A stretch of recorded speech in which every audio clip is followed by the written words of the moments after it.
Assalamualaikum warahmatullahi wabarakatuh. Perkenalkan, nama saya Zulkifli Arisuna Khalid Firdaus, NIM 22101111092. Dari kelas Sanawiyah A akan melakukan khutbah. Alhamdulillahilladzi arsala sayyidina Muhammadan sallallahu alaihi wasallam bikamili syar'iyati wa khalisi naddin. Asyhadu an la ilaha illallah wahdahu la syarika lah wa وأشهد أن سيدنا محمدا عبده ورسوله رحمة العالمين. أما بعد فيا أيها الناس أوصيكم ونفسي بتقوى الله وهو مع المتقين. وقال الله تعالى في كتابه الكريم وهو أصدق القائلين: يا أيها الذين آمنوا اتقوا الله حق تقاته ولا تموتن إلا وأنتم مسلمون.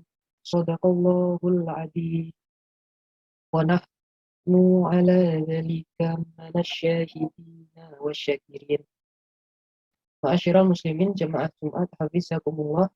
Alhamdulillah, puji syukur kita aturkan kehadirat Allah Subhanahu wa taala yang telah memberikan kesempatan kita untuk hidup. Sudah selayaknya kita sebagai umat Muhammad SAW bersyukur dan menggunakan waktu kita sebaik-baiknya untuk mengenal lebih dekat dan mengikuti jejak langkah akhlak beliau yang mulia.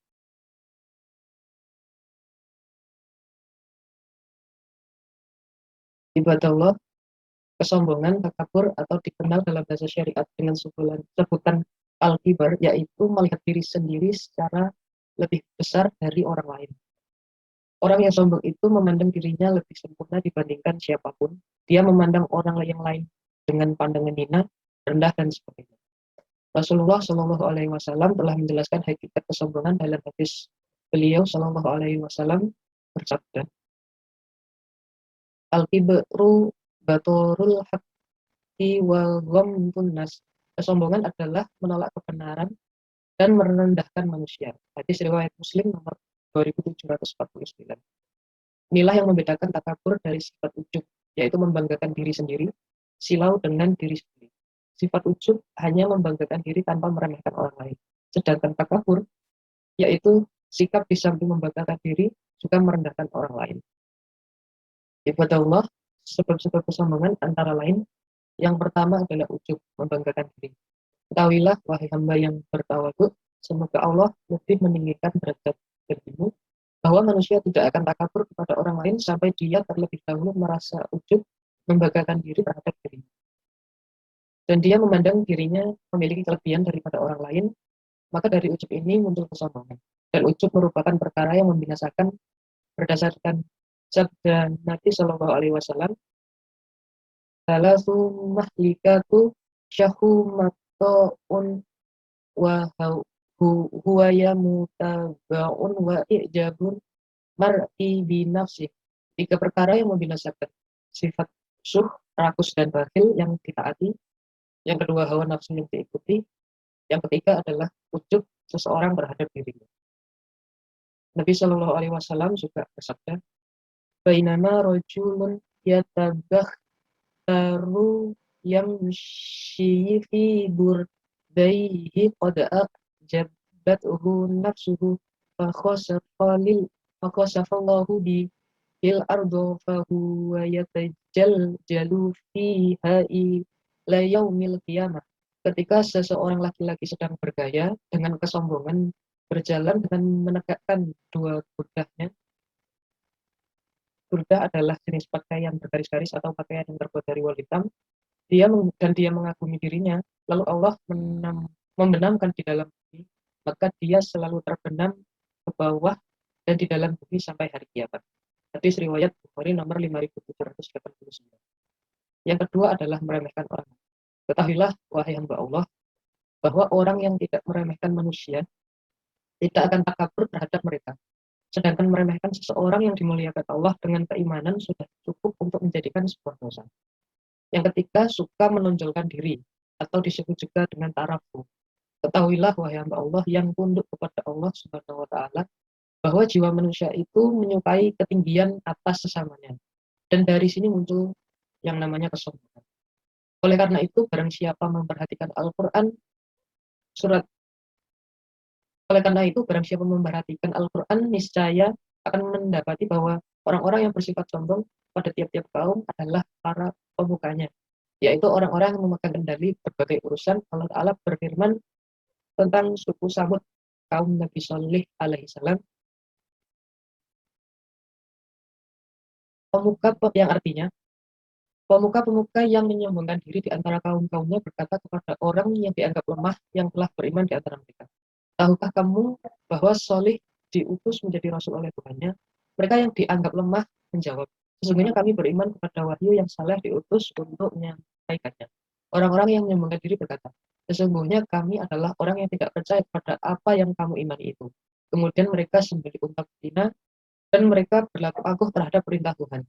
Dan mereka berkata, hai Salih, datangkanlah apa yang kamu ancamkan kepada kami. Jika betul kamu termasuk orang-orang yang ditulis Allah. Quran surat Al-A'raf ayat 75-77. Kemudian Allah Ta'ala memberitakan tentang kaum Nabi Syuaib alaihissalam. Qolal mala'ul ladzina istakbaru min qaumihi lan nukhrijannal kayashu aibu walladzina amanu ma'aka min qaryatina aw la ta'udunna fi millatina qala awalau kunna karihin. Pemuka-pemuka dari kaum Syuaib yang menyemukan dan berkata, sesungguhnya kami akan mengusir kamu, hai Syuaib, dan orang-orang yang beriman bersamamu dari kota kami, atau kamu kembali kepada agama kami. Syuaib berkata, dan apakah kamu akan mengusir kami, kendati pun kami tidak menyukainya?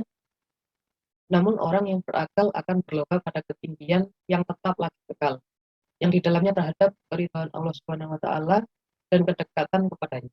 Dan dia meninggalkan ketinggian sementara yang akan binasa.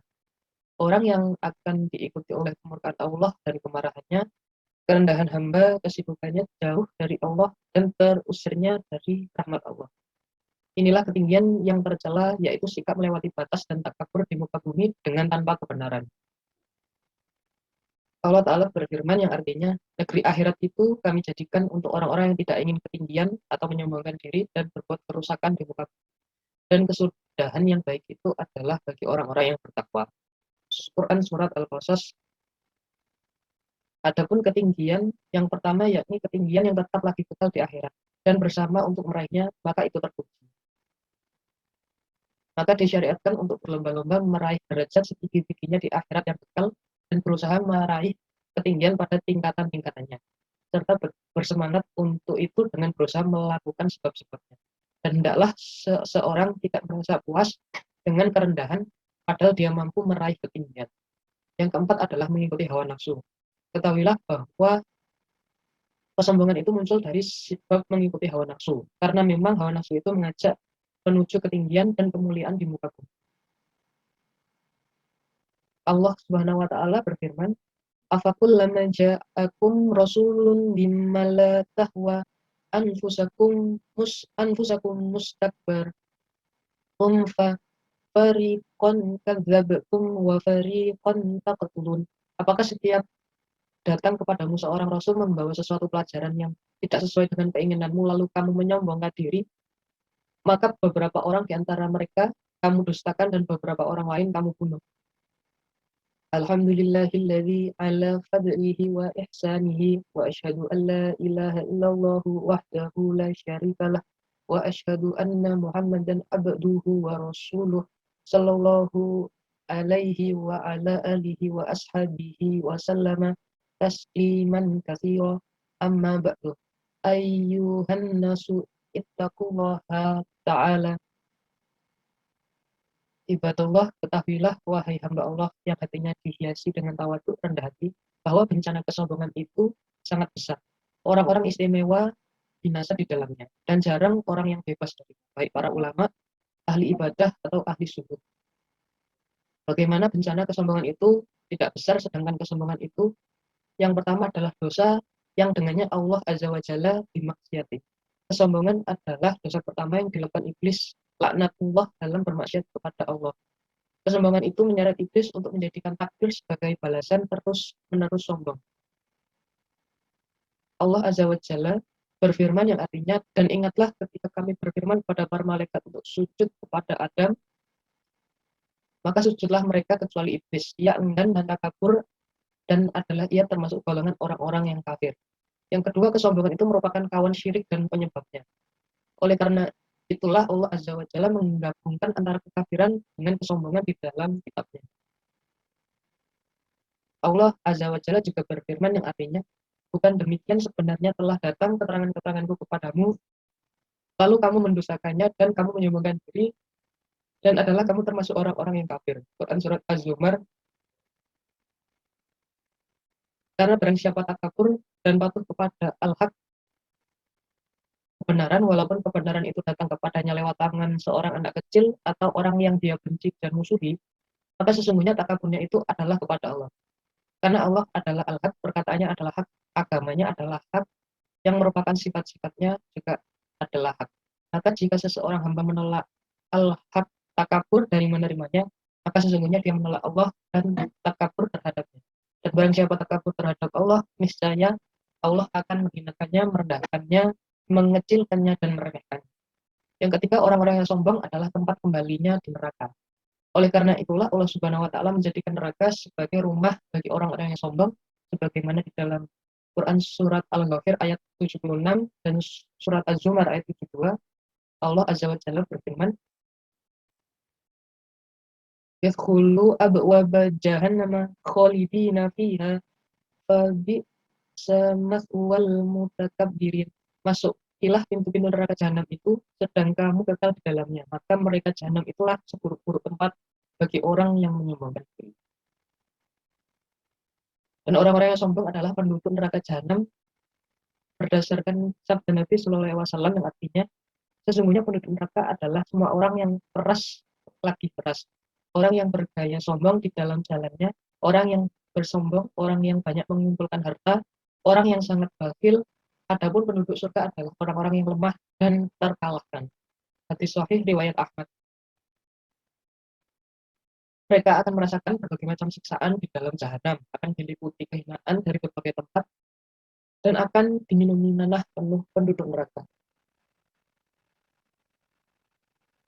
Yang keempat, kesombongan itu merupakan tirai penghalang masuk surga. Oleh karena itu, Allah mengusir iblis dari surga. Allah Azza wa Jalla berfirman dalam Quran Surat Al-A'raf yang artinya, turunlah kamu dari surga itu karena kamu tidak sepatutnya menyombongkan diri di dalamnya. Kesombongan itu menjadi tirai penghalang masuk surga karena menghalangi seseorang hamba dari akhlak orang-orang beriman. Orang sombong tidak menyukai untuk kaum mukminin kebaikan yang disukai untuk dirinya. Dia tidak mampu bersikap rendah hati dan meninggalkan hasad, dendam, dan marah. Dia juga tidak mampu menahan murka, dia tidak menerima nasihat, dan tidak selamat dari sifat merendahkan dan menghibah manusia.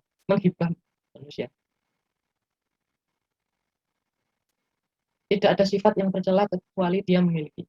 Yang kelima, Allah tidak menyintai orang yang sombong. Barang siapa yang memiliki sifat seperti ini, maka dia berhak mendapatkan laknat Allah. Jauh dari rahmatnya, Allah memurkainya dan tidak. Yang keenam, kesombongan itu merupakan sebab su'ul khatimah atau keburukan akhir kehidupan.